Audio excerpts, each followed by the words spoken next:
Question number 3 में कह रहा है कि निम्नलिखित को p बटे q के रूप में व्यक्त कीजिए जहां p और q पूर्णांक हैं तथा q is not equal to 0। ठीक है ना। यहाँ पे इन्होंने हमें 3 प्रश्न दिए हुए हैं जिन्हें हमें p बटे q के रूप में व्यक्त करना है। ठीक है, तो ये पहला है, तो चलिए करते हैं। यहाँ पे आप 6 के ऊपर बार लगे होने से क्या समझते हैं? यहाँ पे 0.6 की पुनरावृत्ति हो रही है। ठीक है ना, ये आगे तक ऐसे ही होती रहेगी। ठीक है, तो चलिए हम सबसे पहले क्या करते हैं, माना x इक्वल टू 0.6 बार, इसको हम x मान लेते हैं और इसको समीकरण नंबर 1 नाम दे देते हैं। ठीक है ना। अब हम क्या करेंगे, समीकरण 1 में 10 से गुणा करेंगे। ठीक है, या कह सकते हो दोनों पक्षों में 10 से गुणा करने पर। तो देखो हमें प्राप्त होगा यहाँ से 10x इक्वल टू 6.6 बार। ठीक है ना, इसको हम क्या कर दें, समीकरण नंबर 2। आपको ये समझ में आया कैसे हुआ? देखिए, आपको पता है कि ये 0.666 लिखा हुआ है। ठीक है ना, ऐसे आगे तक चल जाएगा और जब हम इसमें 10 से गुणा करेंगे तो देखिए ये तो यहीं उतर जाएगा, 6 6 0 और 1 0 ये बढ़ जाएगा और 1 2 3 4 अंकों के बाद दशमलव लग जाएगा, 1 2 3 4। ठीक है ना, तो यहाँ देखिए आपको 6.6666 इसकी पुनरावृत्ति मिलेगी। तो कहने का मतलब जब पुनरावृत्ति होती है तो हम 6.6 के ऊपर बार लगा सकते हैं कि नहीं? ठीक है ना, तो ये वही है। ठीक है ना, अब हम क्या करेंगे, समीकरण 1 को 2 से घटाने पर, ठीक है ना, घटा देंगे इसको हम। तो देखिए 10x इक्वल टू 6.6 बार और x इक्वल टू 0.6 बार। ठीक है ना, यहाँ हम घटाएंगे तो देखिए हमें यहाँ मिलेगा 9x इक्वल टू बार 6 में से 6 बार चले जाएंगे। ठीक है, 0 बचेगा यहाँ पे और इधर 6 बचेगा। ये आपको यहाँ समझ में आया कैसे? देखिए ये आगे पुनरावृत्ति होती तो 6 6 6 करके ये आगे तक जाता और ये भी ऐसे ही जाता, तो घट के 0 हो जाएगा, तो 6.0 बचेगा हमारा यहाँ पे। ठीक है ना, अब देखिए हमें यहाँ से मिलेगा x इक्वल टू 6/9। ठीक है ना, और यहाँ पे देखिए जब हम काटेंगे तो 2 3 नहीं 3 से काटेंगे, 3 दूना 6 और 3 3 9, तो हमें मिलेगा x इक्वल टू 2/3। ठीक है ना, अब देखिए हमें यहाँ क्या करना था इस क्वेश्चन में, निम्नलिखित को p बटे q के रूप में ही तो व्यक्त करना था। तो देखिए ये हमने p बटे q के रूप में व्यक्त कर दिया और इनकी कंडीशंस क्या थी, शर्तें क्या थी, जहाँ p और q पूर्णांक हो। तो देखिए p भी पूर्णांक है और q भी पूर्णांक है तथा q is not equal to 0, जो हमारा q है वो 0 नहीं है। ठीक है ना, तो ये इसका क्या हो जाएगा, आंसर। ठीक है ना, चलिए बढ़ते हैं नेक्स्ट क्वेश्चन की तरफ। इसका सेकंड क्वेश्चन है 0.47 बार। 7 के ऊपर यहाँ पे बार लगा हुआ है, ध्यान देना कि 4 के ऊपर और 7 दोनों के ऊपर नहीं लगा हुआ है। ठीक है ना, तो हम क्या करेंगे, सेम पहले के क्वेश्चन की तरह, माना x इक्वल टू 0.47 बार। ठीक है ना, इसको हम समीकरण नंबर 1 कर देते हैं। उसके बाद हम क्या करें, दोनों पक्षों में 10 से गुणा करने पर, ठीक है, दोनों पक्षों में जब हम 10 से गुणा करेंगे तो हमें मिलेगा 10x इक्वल टू, ये हमारा हो जाएगा 4.7 बार। ठीक है, और ये समीकरण नंबर 2 हो जाएगा हमारा। ठीक है, अभी देखिए हम क्या करें कि जो हमारा ये सेकंड समीकरण है इसमें हम 10 से गुणा एक बार और कर दें, दोनों पक्षों में 10 से गुणा करने पर। ठीक है, मैं अभी आपको बताऊंगा कि हमने यहाँ पे 10 से फिर से गुणा क्यों किया। तो देखिए हमें मिलेगा 100x इंटू 47.7 बार, ये हो जाएगा हमारा समीकरण नंबर 3।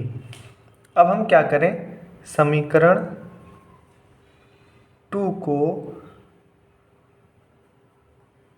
3 से घटा देंगे, ठीक है ना। अब देखिए 100x इजक्वल टू 47.7 बार और समीकरण 2 है 10x इजक्वल टू 4.7 बार, ठीक है ना। घटाएंगे तो यहाँ बचेगा 90x इजक्वल टू, ये तो इससे कट ही जाएगा 43, ठीक है ना। तो हमें यहाँ से देखिए मिलेगा x इजक्वल टू 43/90, ठीक है। सेम वही हमें p/q के रूप में लिखना था, तो हमने इसको p/q के रूप में लिख दिया है, ठीक है ना। और q is not equal to 0 भी है। अब आपके मन में एक डाउट होगा कि भाई इन्होंने पिछले क्वेश्चन में 2 समीकरण बनाए थे, यहाँ पे 1 2 3 बना दिए, ठीक है ना। तो देखिए आप अगर 2 बनाते तो भी आंसर सेम ही आता, लेकिन आपको थोड़ा दिक्कत होती, इसीलिए मैंने 3 समीकरण बनवाए, ठीक है ना। चलिए अब मैं आपको बता देता हूँ कि अगर आप 2 बनाते तो क्या होता, ठीक है। एक बार फिर से इसको हम करते हैं, क्वेश्चन नंबर 2 को 0.47 बार, ठीक है ना। तो देखिए हम क्या करेंगे, माना x इजक्वल टू 0.47 बार समीकरण नंबर 1, ठीक है।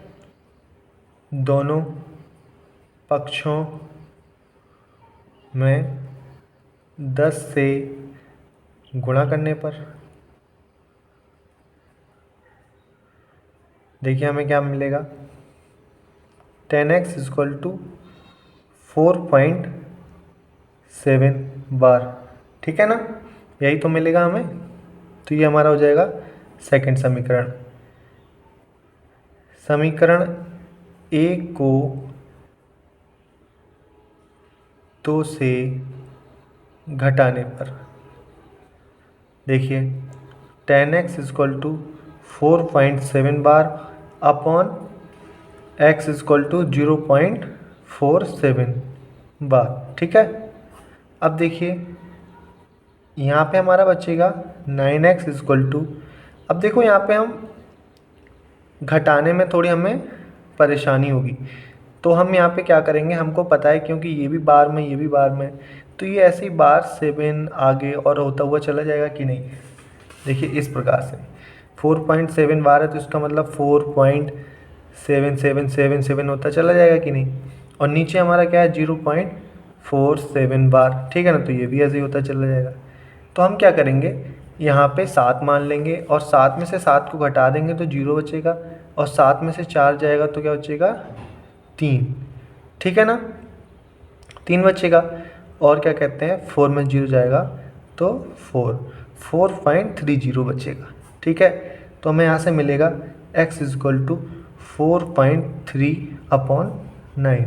जब हम इसको सॉल्व करेंगे तो 43/90 हो जाएगा, जो हमारे सेम आंसर है पिछले तरीके से किए जाने वाला, ठीक है। तो इन दोनों तरीके से आप इस क्वेश्चन को कर सकते हैं, ठीक है ना। चलिए बढ़ते हैं नेक्स्ट क्वेश्चन की तरफ। थर्ड क्वेश्चन का तीसरा पार्ट है 0.001 को करना है, ठीक है ना। तो चलिए सबसे पहले हम क्या करते हैं, मान लेते हैं x इजक्वल टू 0.001 बार, ठीक है ना। इसको हम समीकरण नंबर 1 कर देंगे, ठीक है। और अब हम इसमें क्या करेंगे, दोनों पक्षों में 1000 से गुणा कर देंगे, 1000 से गुणा करने पर देखिए जितने अंकों की पुनरावृत्ति हो रही होती है दशमलव के बाद, उतने ही अंकों को 0 समझकर हम गुणा करते हैं। जैसे अगर 0.7 बार है तो हम इसमें 10 से गुणा करेंगे, ठीक है। अगर 0.76 बार है तो हम इसमें 100 से गुणा करेंगे। अगर 0.776 बार है तो हम इसमें 10 से ही मल्टीप्लाई करेंगे, क्योंकि हमारी देखिए सब एक ही अंक की पुनरावृत्ति हो रही है, दशमलव के बाद सभी अंकों की पुनरावृत्ति नहीं हो रही है, ठीक है ना। तो इसी तरीके से यहाँ पे 0.001 है, तो देखिए 3 अंकों की पुनरावृत्ति यहाँ पे हो रही है, तो हम क्या करेंगे 1000 से गुणा करेंगे समीकरण में, ठीक है ना। तो देखिए ये हो जाएगा 1000x इज इक्वल टू 1.001, ठीक है ना। जब आप इसको सॉल्व करोगे तो आपको ये मिलेगा, ठीक है। फिर ये क्या हो जाएगा हमारा समीकरण नंबर 2, ठीक है ना। मैं इनको पहले से सॉल्व करके रख लेता हूँ ताकि आपका ज़्यादा टाइम न जाए, आप जब इसको सॉल्व करेंगे तो आपको यही मिलेगा, ठीक है ना। तो अब हम क्या करेंगे, समीकरण 1 को 2 से घटा देंगे, घटाने पर तो देखिए 1000x इज इक्वल टू 1.001 बार बटे x इज इक्वल टू 0.001 बार, ठीक है ना। जब हम इसको घटाएंगे तो देखिए यहाँ पे बचेगा हमारा 999x इज इक्वल टू, ये तो इससे कैंसिल ही हो जाएगा, 1 में से 0 जाएगा तो 1 बचेगा, ठीक है ना। तो x इज इक्वल टू 1/999। ये देखिए p बटे q के रूप में हमने इसको लिख दिया है, जहाँ q is not equal to 0 भी है।